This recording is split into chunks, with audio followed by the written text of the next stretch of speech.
Miren Desde cómo el otro España lado del recibe a Milei. Atlántico, procedente de Argentina, una nación hermanada histórica y culturalmente con España, viene nuestro siguiente invitado. Un fuerte aplauso para Javier Milei.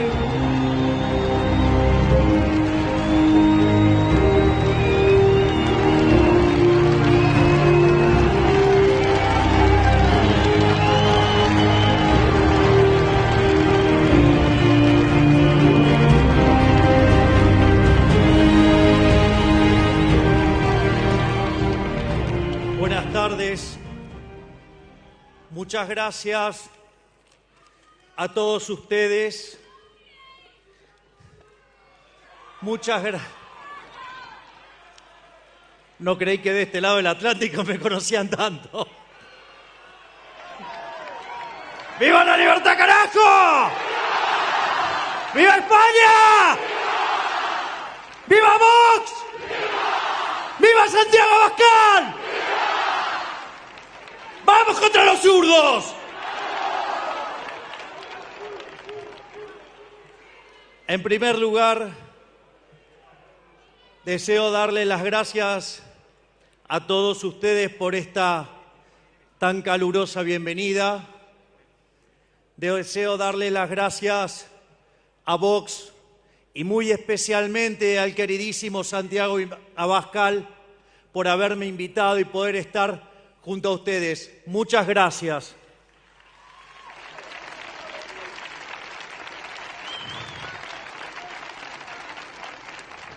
Mi charla de hoy esencialmente va a ser sobre la batalla cultural y con especial foco en mi materia, que es la economía.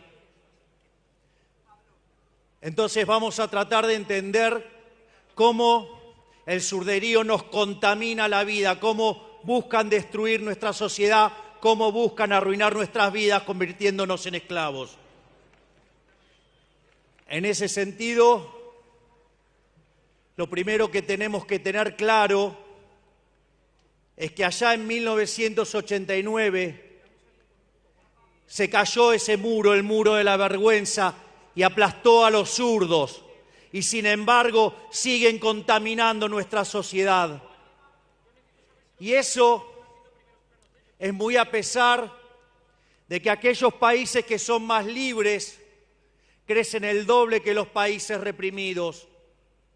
Aquellos países que son más libres tienen un PBI per cápita que es 8 veces más grande que el de los países reprimidos. No solo eso, ellos que tanto hablan de la desigualdad, los países libres, el decil más bajo es 11 veces más rico que el del país reprimido. No solo eso, sino que además el decil más bajo está mejor que el 90% del país reprimido. Hay 25 veces menos de pobres en el formato estándar, 50 veces menos en el formato extremo. La gente vive un 25% más.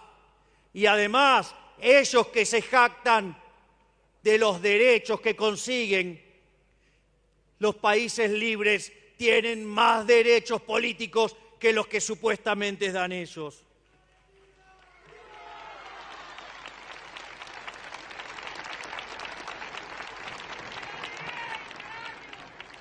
Frente a estos números, los zurdos mentirosos, y esto es interesante para que lo tengan en cuenta, donde cada vez que uno les muestra un dato, los van a acusar ¿de qué? De ser violentos, los van a acusar de discurso del odio. Estimados muchachos de la izquierda, 2 más 2 es 4.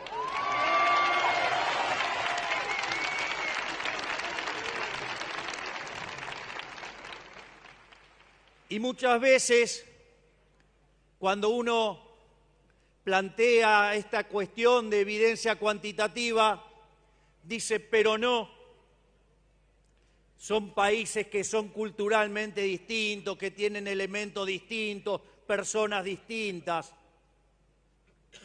Y la realidad es que la evidencia también los contradice. Porque cuando uno mira la experiencia de Alemania, la Alemania occidental, la Alemania capitalista progresó y sin embargo la Alemania comunista se hundió. De hecho, el muro en realidad verdaderamente mostró la caída del socialismo no en 1989, sino cuando lo tuvieron que construir en 1961. Es más, esa triste historia está narrada por una canción de un compatriota de ustedes, Nino Bravo, que se llama Libre y que justamente cuenta la historia de Peter Fetcher cuando intentó salir de ese horror que es el socialismo real.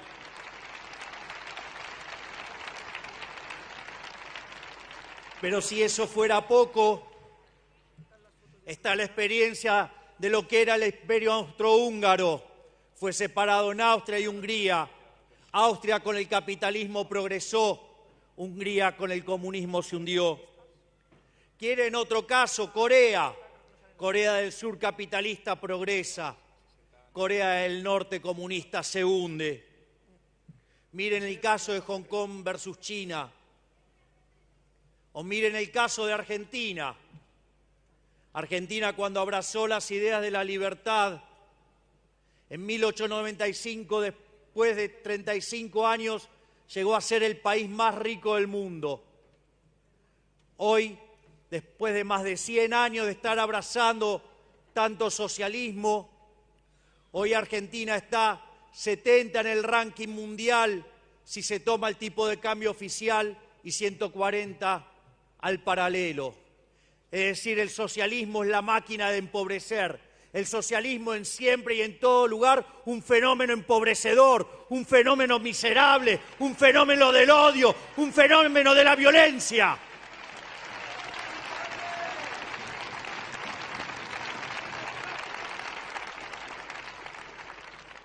Y en este contexto, donde todo lo que tocan lo arruinan y lo empobrecen, decidieron trasladar la batalla y la lucha de clases desde la esfera económica a otros aspectos de la vida social para ir inoculando esa basura que es el socialismo.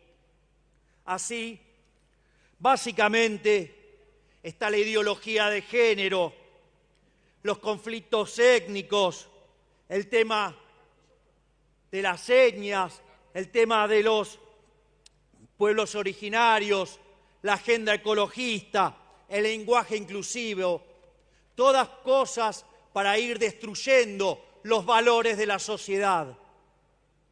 Y obviamente eso no es ajeno a la agenda en términos de economía. En términos de economía, básicamente lo que dicen los socialistas es que el sistema capitalista de libre empresa es injusto. Entonces tratan de poner, por un lado, el supuesto altruismo socialista versus el individualismo liberal. Ellos supuestamente, no en todas partes del mundo, de donde yo vengo, niegan la superioridad cuantitativa, pero en general el problema no es el que plantean de la cuestión cuantitativa, sino de que el sistema es injusto, que el sistema es inmoral. Y en ese sentido plantean un trade-off entre desigualdad y eficiencia. Reconocen que el sistema capitalista de libre empresa es más productivo, pero que no se puede soportar la desigualdad. Y eso lo estructuran bajo un lema que es que donde nace una necesidad, nace un derecho. Pero ¿cuál es el problema? El problema es que las necesidades son infinitas y los derechos alguien los tiene que pagar. Y como los recursos son finitos, hay un problema de inconsistencia.